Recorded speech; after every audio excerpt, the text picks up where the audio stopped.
Well, do you want to do the introduction, or shall I do the introduction? Because you usually introduce, because you're usually doing the interview. Yeah. But I guess you can do the introduction then. yeah, I'm intrigued. I'll see how the introduction is done. Do I look at the camera, or I don't know if you look at the camera? I can't look around. Look around.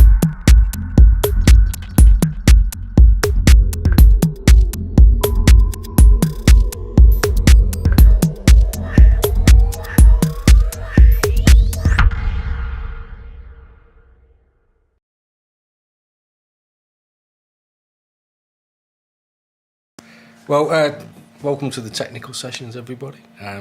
This week we are interviewing the man behind the technical sessions, Kerry, who also goes under, I don't know how many pseudonyms that you've got or had over the years. Many over the years, but I think these days I've kind of let them all collapse, and I'll just do them all as Bromide Dub. Right. Because it just got too hard to maintain all the different pseudonym pages and. Yeah. Any idea how many there might have been over those years? Because, I mean, we've had this conversation before about pseudonyms and different sort of styles of music, and whether you keep it all to one or change it over.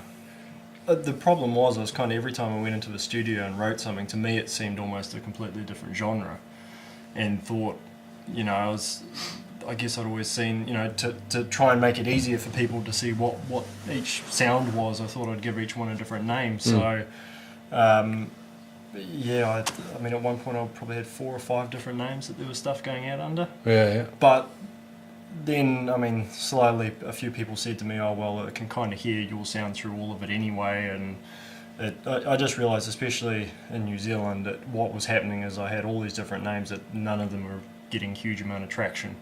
So someone would know, oh, you should do another Unity gain tune or something like that, but I was kind of writing something different and putting it out under a different name already.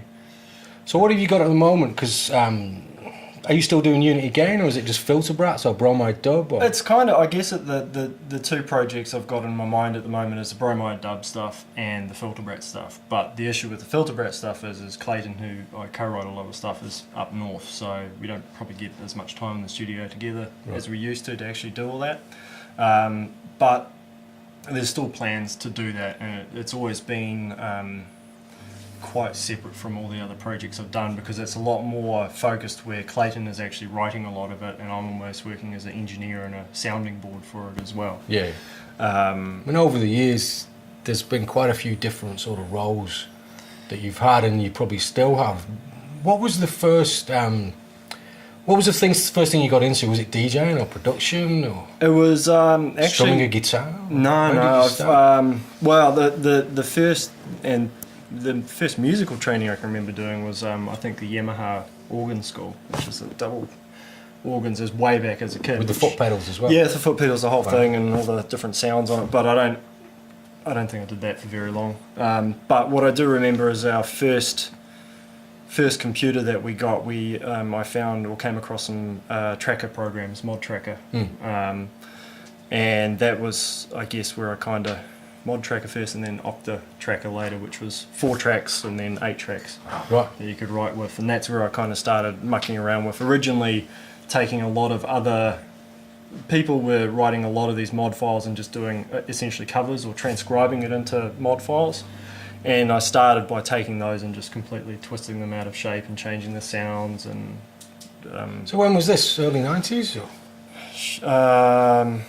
Because you've been around for a while, haven't you?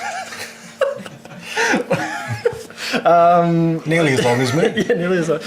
I'm just trying to think when it was. I mean, it was still primary school, so no, secondary school. So I don't know. I must have been 15, 16. So what are we?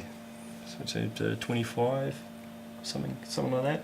I mean, I was just kind of mucking around and playing around with sounds at that point. I probably didn't even really know what a musician would do, or I never heard of what a DJ was or anything like that. Were you listening to any electronic music then, or what was the music you were listening to? Well, the music I way back, which I guess would be the influences, was probably driving around in up to our batch up in the Coromandel, where my father was playing stuff like Supertramp and Pink Floyd, and at the other side of it, the one track I still remember is Alan Parsons' I, Robot, which is all basically synthesizers.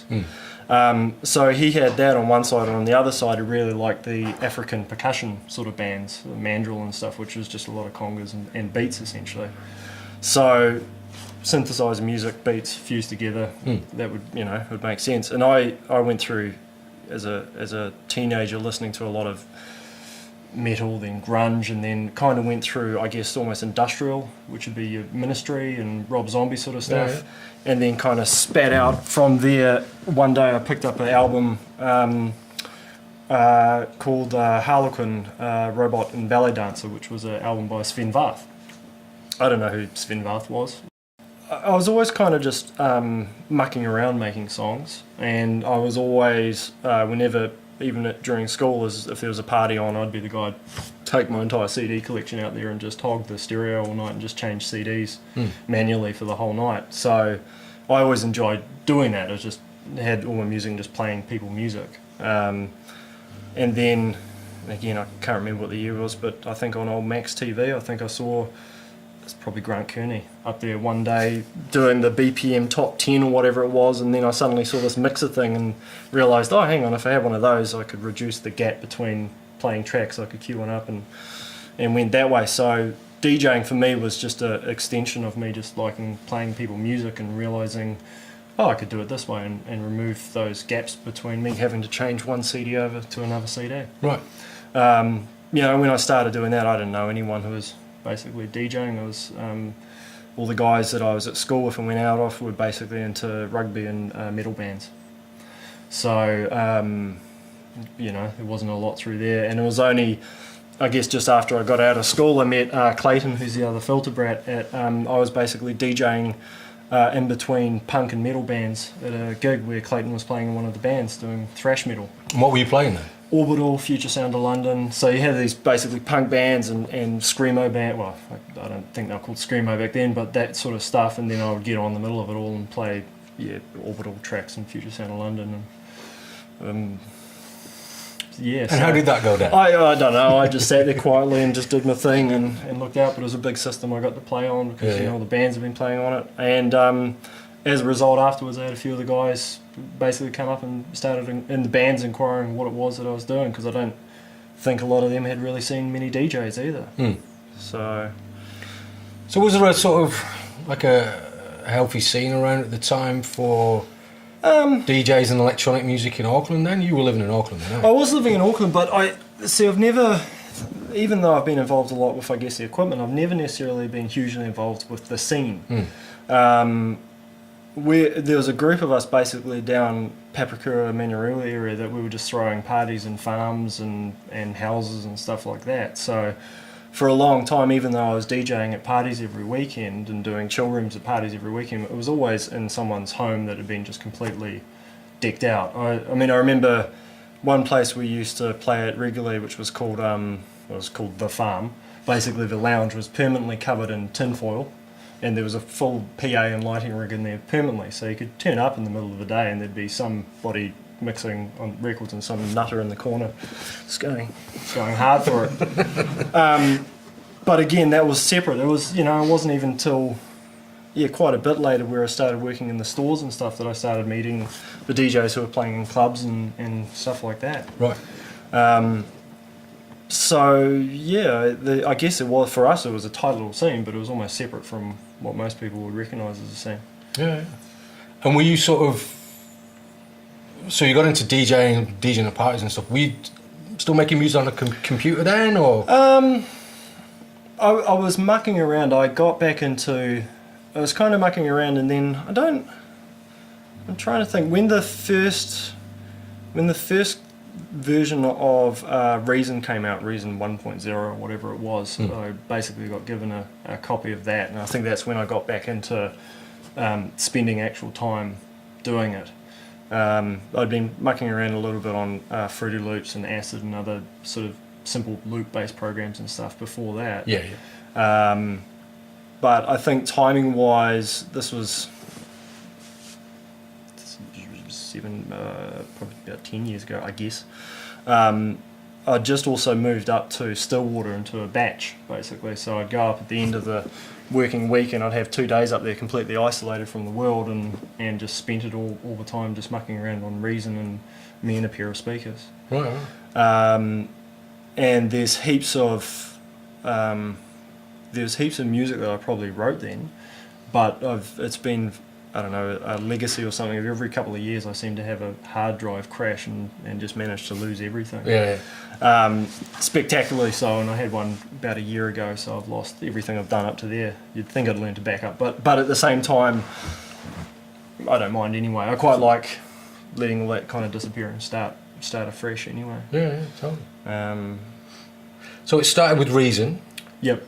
And progressed from there onto, I mean, I know you kind of Cubase and Steinberg and Nuendo has been kind of a formative thing for you. What basically happened is I started working at MusicWorks. I'd worked at the short version. I was working in the plumbing industry. Wanted to get into the audio industry somehow, and I went from lifting boxes in the plumbing industry to lifting boxes in the audio industry as a warehouse manager at Avalon Audio, and then progressed through there until I was eventually working as a Denon Professional national sales rep, and went from there into MusicWorks essentially. And then a couple of weeks after I'd kind of started there, having kind of blagged my way in, I'd use Reason, I could DJ and know a few things, I got made the Steinberg National Support Officer. So all of a sudden I was the guy who had to answer any questions about Cubase. I was given a copy of the new SX as it had just come out and told to learn that, and I was now the expert on it. So luckily I kind of learned that stuff pretty quickly, so I suddenly had to become the expert on it, and I was the guy, someone down the line would be ringing me up going, how do you do this? And I had to have an answer. So through virtue of that I suddenly became using Cubase a lot, and then obviously Nuendo and all the Steinberg stuff as well.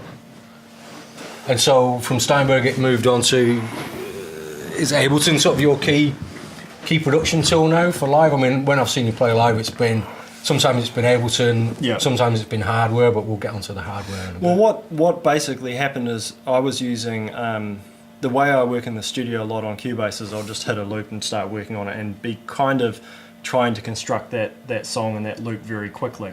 And I always had in the back of my head was kind of this idea of really liking to take the studio process live. That's what I wanted to do, was constructing this track live. And then when Ableton came through, Cubase wasn't quite going to let me do it the way I wanted to do. When Ableton came through, I was suddenly able to kind of realise that idea.